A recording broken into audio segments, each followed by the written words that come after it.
Hi everybody! I thought that I'd start today's video in the garden, where there are some little signs of spring appearing, including in the middle of my lawn. I don't know where these bulbs have come from because I didn't plant them here and they weren't here last year. But it's lovely to see them. So the reason why I was out in my garden was because I wanted to collect some moss so that I could use this to decorate some of my doll's house. And I'll talk about that in a later part of the video. So whilst I was in the garden, I decided to clear some leaves from the path, which clearly wouldn't all fit into this little bucket. And then I went for a little look around different parts of my garden to see if I could find some moss that I could take inside to dry out.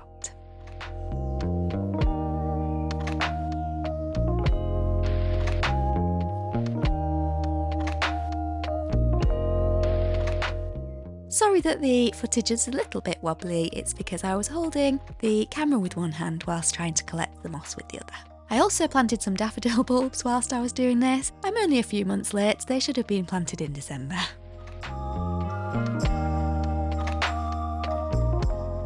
So I brought the moss that I'd collected inside and left it to dry for a few days. And in the meantime, I decided to work on the stonework that I'd put onto the doll's house in my last video. I'll pop a link at the top of this video in case you've not seen that one yet. So I started to carve away at the edges of this stonework to try and make them the correct shape.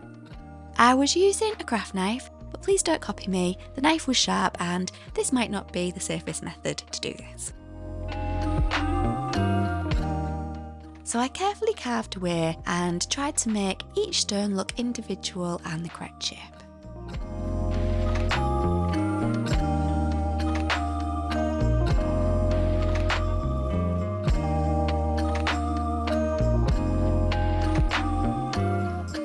As you can see, this was a really dusty job, so I made sure that my cat wasn't in the room with me and I also wore a mask. I'd also sanded the stonework that runs down the side of the house, which is why there was so much dust.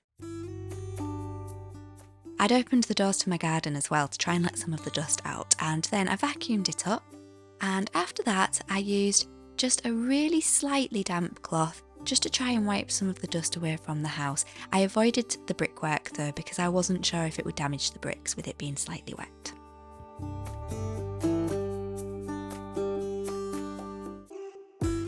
So now it was time to start changing the colour of this cement area and also the stonework. So to change the colour I was going to use some soft pastels. And the colours that I decided to use were the black, the yellow and the brown.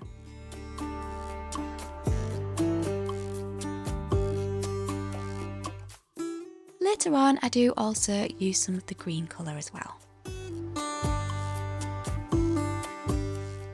So I started by trying to apply the soft pastels like this, but this wasn't a good idea because the filler that I'd used was quite rough with it being textured, and this meant that over time it was probably going to start hurting my fingertips a little bit.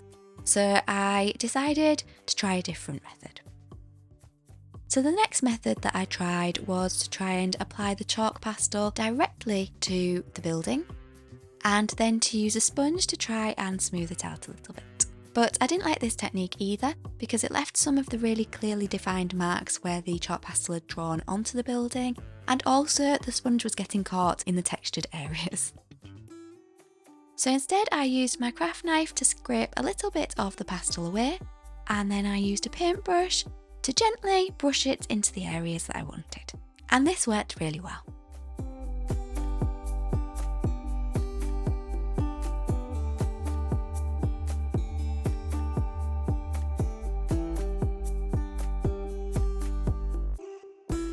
I then decided to add a little bit of green mixed with a little bit of brown because the green was a little bit too bright by itself.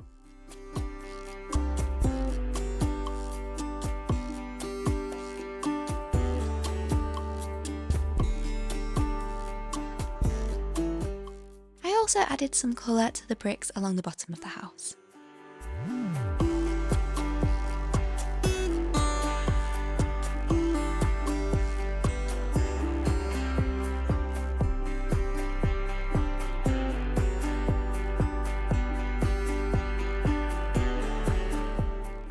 So this is what this side of the building was looking like.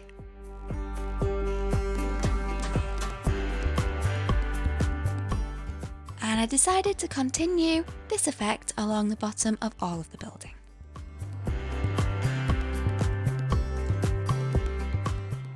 I also ran some of this colour up the side of the door frame and also underneath each window.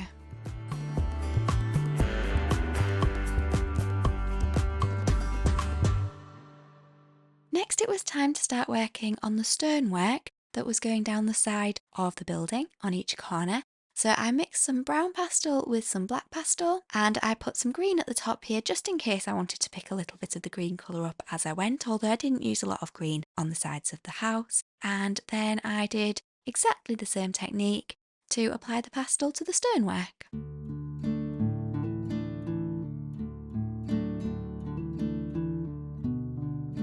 You can see the dust coming away as I'm brushing, so this is why it was so important to wear a dust mask and to make sure that there were no animals in the room at the same time. And I also had my door open to the garden still.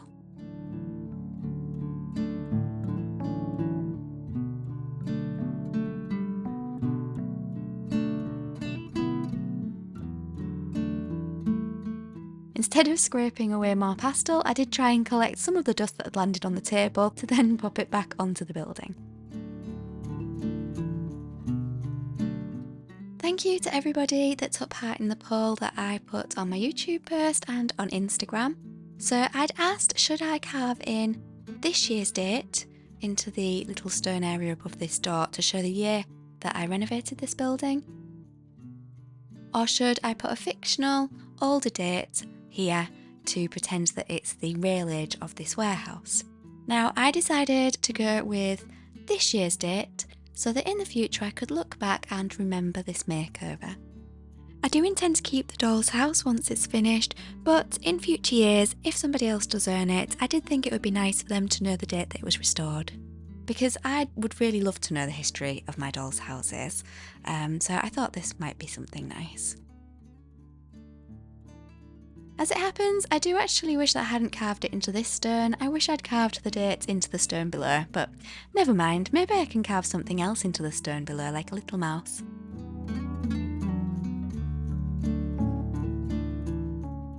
Unfortunately, as I carved the number 5 into the building, a little bit of the filler chipped off and it now looks slightly like the number 3. But I know that it's a 5, so it's okay.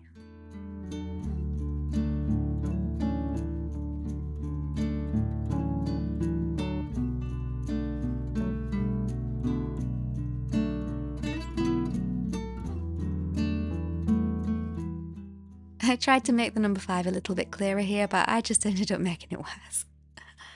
So after I'd carved the date in, I then used some of the pastels to go over this area, and it helped to add a little bit of definition to the date.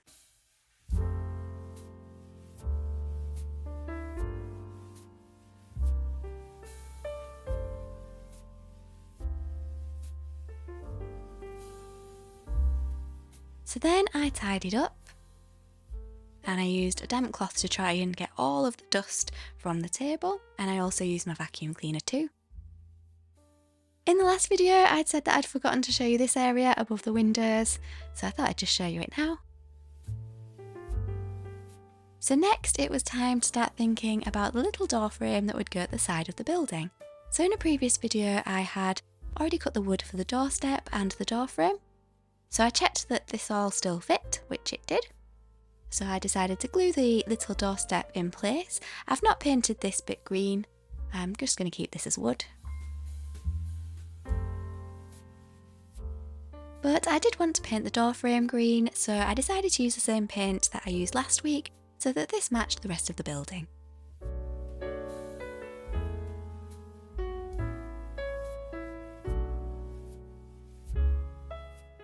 Whilst I was waiting for this paint to dry, I decided to move on to a different task, and that task was to print a new greetings card with one of my new illustrations on it to upload to my Etsy shop. So if you aren't aware, I have a little Etsy shop where I sell my illustrations in the form of prints and also greetings cards and bookmarks. and I make all of my products myself. I print them in my little studio, and this was my newest design. So I thought I'd just pop it in the video here so that you could see. In this illustration, I've drawn a flower, a yellow flower, surrounded by bees, and I've got different options for customised cards where you can choose the amount of baby bees on your card. It's actually, I think, the first time I've properly drawn a flower using digital illustration, and I was quite pleased with how it turned out. As well as doing digital illustration, I also like to work with oil paints and watercolours too, and I have got some other videos up on my YouTube channel about different paintings that I've done if that's something that you're interested in. I will pop the link to my Etsy shop in my description below if you would like to have a look. Anyway, back to my doll's house. So, at the beginning of the video I'd collected in some moss. This is my Tudor doll's house, and a year or so ago, it might have been 2 years now, I renovated this and I added some moss to the roof, and I thought that it looked quite effective. So I decided that this was something that I was going to do to this building, and once I was sure that this moss had dried out quite nicely, I decided to add it to the building. I started by wondering whether I should put some moss into these little window planters, but I've changed my mind because I want to make 4 different sets of plants to go into these planters to reflect the different seasons so that I can change them through the year. So instead I decided to add the moss along the bottom of the doll's house here. And I also added some at the other side over here. And I added a slightly taller bit of moss to make it look like a little weed. At some point, I think I would also like to try and create a buddleia plant that's growing somewhere out of the building. I haven't decided where yet, and I'll decide that after I've put the staircase on the side of the building so that I can look at where it would look best with a buddleia growing out of it. I put a little bit of moss up here, but I'm not sure that I like it that much. I think it maybe looks better without the moss. What do you think? So when the door frame was dry, I decided to glue it into place.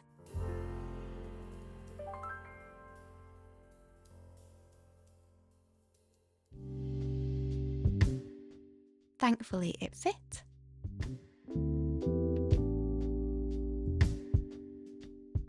And at the moment I've actually only glued in the piece on the left and the top piece because I still want to work on the door, and I think that it might be easier to attach the door's hinges to the piece of door frame on the right here, this one, before sticking the door frame in place. So at the moment I've just slotted that right piece in, and I'm going to do a bit of research to look at what sort of exterior door styles I could have here. So this one does look okay, but I just want to do a bit of research before I make a final decision of what it's going to look like.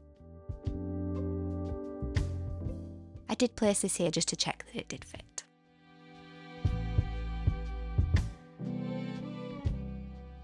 Unfortunately, as I placed the door here, I did actually knock this bit of door frame out of place, but thankfully I managed to reposition it before the glue dried. So this is what the doll's house is now looking like. I think that the stonework looks a little bit more in keeping with the age of the brickwork. What do you think? And next I need to put a staircase which will go up here, and I also want to think about putting the little buddleia plant in this area, and there'll be a little landing hopefully where I can add some flowers. And I don't know if there's still too much white space between these bricks. What do you think? And I might paint the advert that I've spoken about in previous videos onto this side of the building, but this side of the building is actually going to not be visible when I place the doll's house back into its position in my full-sized house. So I don't know whether actually that advert needs to go on the side with the staircase, so something to think about. I also need to decide whether to add a little bit of moss on the right hand side here above the door, and I also need to make some new roof tiles. At the top where the chimney pots are, I need to just add a little bit of grey paint as well, just to neaten them off. So I would love to hear what you would like to see me do next. I don't know which job to do first. I'm thinking probably either the roof tiles or the staircase. I also need to remove the price sticker. I bought this doll's house for £25. So yeah, please do leave a comment to let me know what you think about how the doll's house is looking, and if you've got any ideas of what I should do to it. I always love to read your comments. So thank you so much for watching the video, and I really hope that you've enjoyed it. I hope that you have a lovely day and a lovely week, and I will see you soon.